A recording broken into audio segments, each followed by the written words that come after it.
A famous ancient Greek once said, "Give me a place to stand and I shall move the earth." But this wasn't some wizard claiming to perform impossible feats. It was the mathematician Archimedes describing the fundamental principle behind the lever. The idea of a person moving such a huge mass on their own might sound like magic, but chances are you've seen it in your everyday life. One of the best examples is something you might recognize from a childhood playground, a teeter-totter or seesaw. Let's say you and a friend decide to hop on. If you both weigh about the same, you can totter back and forth pretty easily. But what happens if your friend weighs more? Suddenly, you're stuck up in the air. Fortunately, you probably know what to do. Just move back on the seesaw and down you go. This may seem simple and intuitive, but what you're actually doing is using a lever to lift a weight that would otherwise be too heavy. This lever is one type of what we call simple machines, basic devices that reduce the amount of energy required for a task by cleverly applying the basic laws of physics. Let's take a look at how it works. Every lever consists of three main components: the effort arm, the resistance arm, and the fulcrum. In this case, your weight is the effort force, while your friend's weight provides the resistance force. What Archimedes learned was that there is an important relationship between the magnitudes of these forces and their distances from the fulcrum. The lever is balanced when the product of the effort force and the length of the effort arm equals the product of the resistance force and the length of the resistance arm. This relies on one of the basic laws of physics, which states that work measured in joules is equal to force applied over a distance.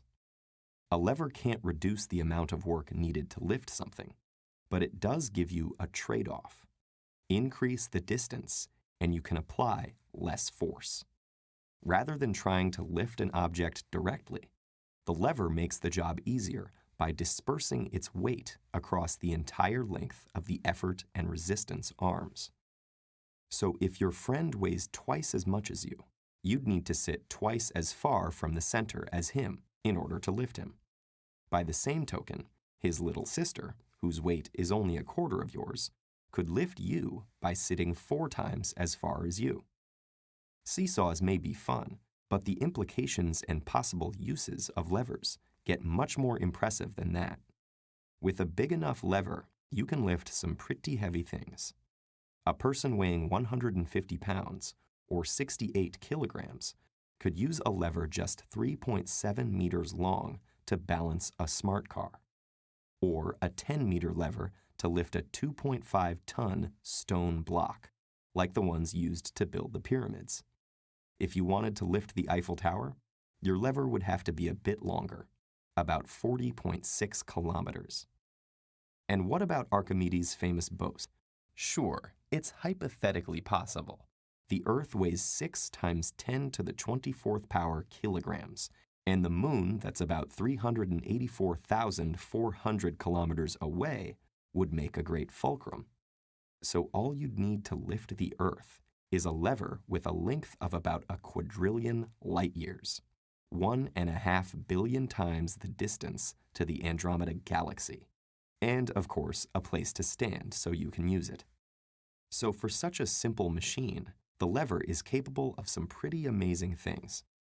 And the basic elements of levers and other simple machines are found all around us in the various instruments and tools that we and even some other animals use to increase our chances of survival, or just make our lives easier.